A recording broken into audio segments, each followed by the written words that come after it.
Assalamualaikum dan salam sejahtera kepada Dr. Sharina binti Syamsuddin. Okey, kumpulan kami ingin membentangkan tentang strategi komunikasi dan perundingan antara budaya. Kumpulan kami terdiri daripada 5 ahli kumpulan, iaitu Nur Shakira binti Roslan, Nur Fatin Sera binti Syamshir, Nur Aisyah binti Suberi, Nurul Atin Ayuni dan juga Syazwani binti Hamid. Baiklah, seperti mana yang kita tahu, dalam dunia perundingan antarabangsa, komunikasi adalah budaya yang memainkan peranan yang sangat penting untuk memastikan kelancaran dan kejayaan sesebuah rundingan. Setiap negara mempunyai cara berkomunikasi yang berlainan dan berasaskan kepada nilai-nilai budaya dan juga tradisi masing-masing. Terdapat beberapa cabaran yang dihadapi dan cabaran tersebut adalah dari segi cara berkomunikasi antara budaya Asia dan juga Barat. Dalam budaya Asia, cara berkomunikasi mereka lebih bersifat secara tidak langsung. Kami sering menggunakan isyarat tubuh yang halus dan tidak selalu menyatakan pendapat secara terbuka untuk menjaga kesopanan dan juga keharmonian. Sebaliknya, dalam budaya Barat, komunikasi cenderung lebih kepada langsung, terbuka dan juga ekspresif. Selain itu, cabaran seterusnya adalah dari segi isyarat tubuh badan juga yang memainkan peranan paling penting dalam komunikasi. Di negara-negara Barat, kontak mata ataupun dipanggil eye contact yang menjadi penggunaan ekspresi wajah yang jelas adalah sebahagian daripada cara mereka berkomunikasi secara berkesan. Ini adalah mereka menganggap pandangan mata adalah cara berkomunikasi yang lebih tulus, dan dari pandangan mata dapat mengetahui bahawa individu tersebut berkomunikasi secara jujur ataupun tidak. Baiklah, kita teruskan dengan tindakan. Tindakan yang perlu dilakukan adalah saya perlu membuat persediaan awal sebagai salah seorang ahli kumpulan perundingan yang bakal mewakili Malaysia ke Amerika Syarikat dengan melaksanakan kajian dan penambahan pengetahuan mengenai budaya negara tersebut. Saya perlu membuat kajian secara menyeluruh berkaitan dengan aspek komunikasi, budaya, isyarat-isyarat tubuh, adat serta kaedah rundingan yang diguna pakai di negara berkenaan. Negara Amerika Syarikat ini secara amnya mempunyai pelbagai etnik dan kaum yang perlu kita berikan perhatian dengan menitik beratkan beberapa faktor seperti isu perkauman, agama, supaya kita terhindar daripada menyentuh sensitiviti dan keharmonian negara tersebut. Tindakan yang sepatutnya saya lakukan apabila saya dilantik sebagai salah seorang ahli dalam kumpulan perundingan yang bakal mewakili Malaysia adalah saya akan mengkaji latar belakang perundingan untuk memahami tujuan utama pertemuan. Untuk mendapatkan maklumat yang jelas dan tepat, saya memilih jenis reka bentuk penerokaan yang dikenali sebagai mixed method atau gabungan kualitatif dan kuantitatif. Penting untuk mendapatkan maklumat yang jelas dan tepat tentang agenda perundingan ini kerana saya dapat menentukan perkara penting yang mungkin dibincangkan dan membantu saya untuk menyediakan strategi perundingan.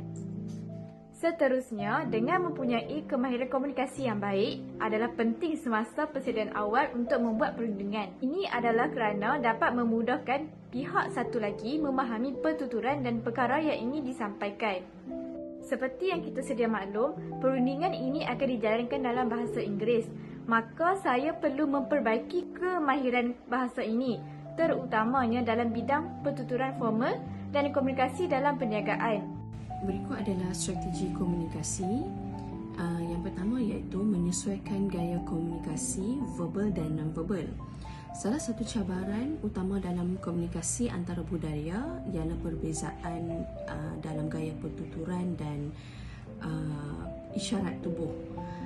Untuk mengatasi hal ini, saya telah mengambil inisiatif untuk menyesuaikan gaya komunikasi dengan memperhatikan dan meniru dialek serta intonasi yang digunakan oleh wakil dari negara lain.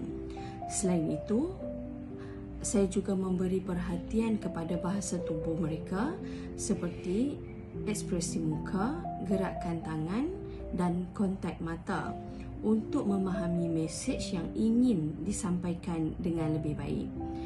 Justifikasi ialah membantu mengurangkan kekeliruan dan komunikasi dengan memastikan mesej yang disampaikan lebih jelas dan mudah difahami oleh semua pihak. Strategi komunikasi yang kedua ialah meningkatkan kecekapan dalam komunikasi rentas budaya. Saya juga mengambil inisiatif untuk meningkatkan pemahaman saya mengenai budaya negara lain dengan membaca dan mempelajari etika komunikasi mereka sebelum berunding secara langsung. Selain itu, saya juga mengamalkan teknik mendengar secara aktif dengan memberi perhatian kepada setiap perbualan dan bertanya soalan yang relevan bagi memastikan pemahaman yang tepat. Justifikasi ialah membantu saya menyesuaikan diri dengan lebih pantas dalam persekitaran yang berbeza serta mengurangkan kejutan budaya. Saya teruskan lagi bagi strategi yang terakhir, iaitu strategi ketiga adalah meningkatkan kecekapan dalam komunikasi rentas budaya. Seperti yang semua ketahui, saya merupakan salah satu ahli daripada kumpulan kami yang telah terpilih menjadi wakil syarikat untuk kerundingan yang telah diatur oleh Biro Hal Ehwal Ekonomi Perdagangan dan Budaya Kementerian Dalam Negeri Amerika Syarikat. Oleh itu, saya mengalami cabaran bagi berkomunikasi dengan delegasi-delegasi besar dari negara lain. Sehubungan dengan itu, saya telah membuat perancangan dan juga strategi untuk mempertingkatkan lagi tahap kecekapan komunikasi saya yang mampu merentas budaya. Selain itu juga, saya mengambil inisiatif untuk mencari tahu, menyelidik dan juga membaca berkaitan etika budaya negara serta budaya kerja mereka. Selain itu juga, saya turut belajar etika komunikasi mereka dalam sesebuah perundingan. Di samping itu juga, saya mempraktikkan teknik untuk lebihkan mendengar berbanding mencelah agar saya tidak tersilap langkah dalam berkomunikasi. Seterusnya, saya akan menyediakan soalan terlebih dahulu dan juga meneliti adakah soalan tersebut yang bakal saya ajukan akan mengganggu isu-isu sensitif bagi negara-negara tersebut. Secara justifikasinya, dengan saya mengaplikasikan teknik ini, saya dapat menyesuaikan diri dengan pantas walaupun berbeza budaya dalam sesebuah rundingan.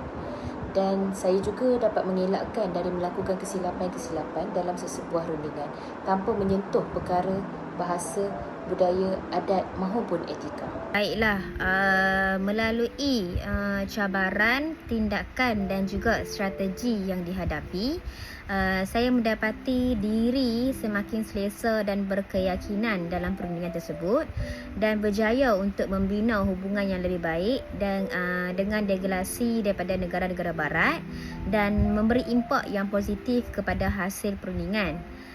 Dengan strategi yang betul, perundingan bukan sahaja dapat mengatasi halangan-halangan komunikasi tetapi juga dapat membawa kepada penyelesaian yang lebih memuaskan dan memberi manfaat kepada semua pihak yang terlibat. Kecekapan komunikasi antara budaya yang saya perolehi telah memberikan saya keyakinan dan kemahiran yang lebih dalam menguruskan perundingan antarabangsa pada masa hadapan. Sekian, terima kasih.